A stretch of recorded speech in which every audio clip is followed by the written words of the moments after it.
A gente segue ainda em Brasília, agora com o Ângelo Nascimento, também falando desse caso do deputado Daniel Silveira, né, Ângelo? Bom dia. Oi, Agostinho. Bom dia para você, bom dia para todo mundo, para o Garrafa também, viu? Olha, é o seguinte, né? Eu tive a oportunidade de conversar com um dos integrantes aí da mesa diretora, um parlamentar, que está acompanhando de perto, então, todas essas negociações, como a Natália lembrou, a Arthur Lira está fazendo, tentando uma negociação política, um acordo político, para não gerar uma crise, então, com o Supremo Tribunal Federal. Lembrando que Arthur Lira, né, Agostinho, Felipe, ele sempre defendeu, então, o diálogo, uma boa relação entre todas as instituições, principalmente entre o Legislativo e também o Supremo Tribunal Federal. Então, ele não quer que gere ruídos neste momento, então, nessa relação, ainda mais que agora que ele começou, então, a presidir a Câmara dos Deputados. O que me dizia, então, essa parlamentar? Há uma divisão muito grande, não só na mesa diretora, mas entre vários parlamentares.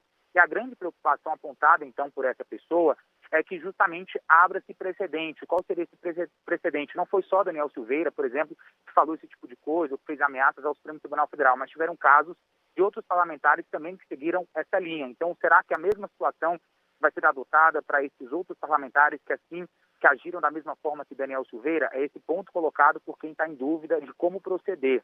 Uma outra questão também que ela falou, olha, essa pessoa, é o seguinte, os partidos de extrema-direita e o próprio Centrão, eles não concordam com essa postura de Daniel Silveira. Eles nem querem que também fiquem vinculados a essa imagem, né, de ameaçadores do Supremo Tribunal Federal, que não concordam com o Supremo Tribunal Federal, ou seja, é que isso fica muito claro que é algo isolado, que foi uma atitude do próprio Daniel Silveira. Quais são as estratégias, então, quais são as frentes trabalhadas, digamos assim, por Arthur Lira, ou por aqueles que defendem, por exemplo, neste momento, não manter essa prisão de Daniel Silveira, reverter essa situação no plenário, porque é inevitável, tem que ir para o plenário. Essa reunião de líderes hoje é para definir só o rito, mas vários parlamentares falam, isso precisa ir lá para o plenário para que tenha, então, maioria absoluta contra, ou seja, para manter essa prisão, ou até mesmo para a libertação de Daniel Silveira. O que se fala? Tá, se a gente fazer, então, caso a gente decida liberar, ou seja, a soltura de Daniel Silveira no plenário, qual a frente que se trabalha? Já que teve essa reativação, essa determinação para a reativação do Conselho de Ética, mas ainda precisa a instalação, até que se instale, ele ficaria solto nesse meio período, e quem tomaria, então, as decisões futuras seria o Conselho de Ética. Então, ou seja, já que há representação desses partidos de oposição e da própria mesa diretora em relação à quebra de decoro parlamentar que possa levar à cassação de mandato, né, Agostinho? Então, é o seguinte, até mesmo aguardar essa decisão hoje, dessa audiência de custódia, porque pode ser que ele consiga aí a soltura, então aí o plenário nem precisaria se comprometer com essa questão. Uma outra questão que a gente tem que falar, dentro do governo federal, qual é a avaliação? Alguns auxiliares do presidente Jair Bolsonaro enxergam um excesso por parte do Supremo Tribunal Federal, mas também enxergam um excesso de Daniel Silveira. O que eles falam? Olha, no primeiro momento, ok, o Supremo Tribunal Federal, o ministro Alexandre de Moraes determinou a prisão, até aí tudo bem, mas ontem, então, essa decisão deveria ser revertida, e muito pelo contrário, tivemos um placar elástico em relação à manutenção dessa prisão. O próprio presidente Jair Bolsonaro, ele também internamente, ele vê com descontentamento nessa decisão do Supremo Tribunal Federal, uma vez que ele é aliado, então, de Daniel Silveira, mas publicamente não vai falar, porque também não quer gerar nenhum tipo de estranhamento com o Supremo Tribunal Federal. Então, outros integrantes também enxergam dessa forma. Não concordamos, mas não vamos nos manifestar publicamente para não gerar nenhum tipo de ruído. Dessa reunião hoje, entre Arthur Lira e o presidente Jair Bolsonaro no Palácio da Alvorada, que a gente conseguiu saber de interlocutores, é que o assunto tratado lá foi auxílio emergencial e não Daniel Silveira. Segundo Arthur Lira, então, tinha dito a esses auxiliares, Daniel Silveira não é o único assunto do mundo, Agostinho. Ô, Ângelo, só confirma pra gente aqui, o Palácio do Planalto, o presidente da República, até agora não se manifestou, nem em entrevista, nem em nota, nada, né? Nada, Agostinho, né? Nem o próprio presidente Jair Bolsonaro, nem o vice-presidente Hamilton Mourão, inclusive estou aqui na vice-presidência, aguardávamos a chegada dele, não virá para cá hoje, ou seja, estão fugindo aí de perguntas de jornalistas nesse sentido. Hoje, inclusive, o presidente Jair Bolsonaro conversou, como tradicionalmente todos os dias, lá no Palácio da Alvorada, né, com os apoiadores, e não tocou nesse assunto de Daniel Silveira. O que a gente sabe é de internamente, né? Pode ter o descontentamento, mas publicamente ainda não se manifestou. Quer levar numa boa essa situação com o Supremo Tribunal Federal e quer deixar que a Câmara dos Deputados assuma essa responsabilidade, ou melhor, assuma essa bronca, viu, Agostinho?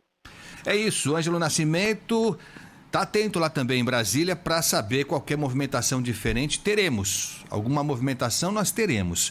Você não tem a dúvida que esse momento em que aparentemente nenhum gesto foi feito, nada foi dito e tal, Em público nada foi dito mesmo, mas internamente a coisa está bombando. Você não tem a dúvida que eles estão afinando o discurso. E aí, assim, é lógico, ninguém quer uma crise institucional. Ninguém quer uma crise institucional.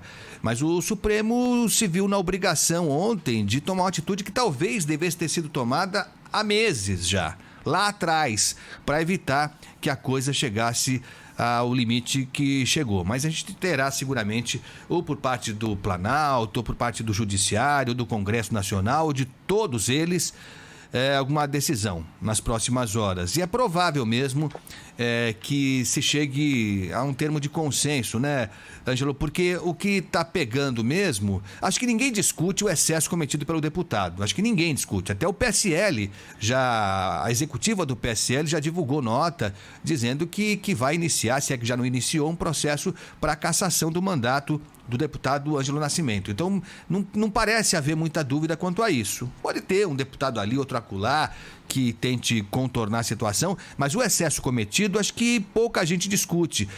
O que tá em discussão mesmo, para valer, foi essa decisão da prisão em flagrante, que aí a discussão técnica existe, para muitos não se justifica a prisão em flagrante. Dizer que uma publicação nas redes sociais torna a ofensa, a acusação ou a ameaça um crime continuado, né, que permite essa leitura da prisão em flagrante, é aí que a coisa está pegando, né, Ângelo?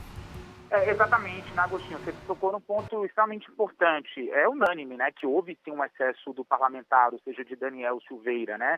Há, claro, divergências até juridicamente, se de fato haveria necessidade de prisão, se houve de fato crime ou não. Claro, essa discussão, mas muito mais no âmbito jurídico, mas ninguém contesta, então, de fato, essa parte que o próprio Supremo Tribunal fala, né, que isso também não pode ser encarado o próprio ministro Alexandre de Moraes como liberdade de expressão, porque qual foi o entendimento do STF para...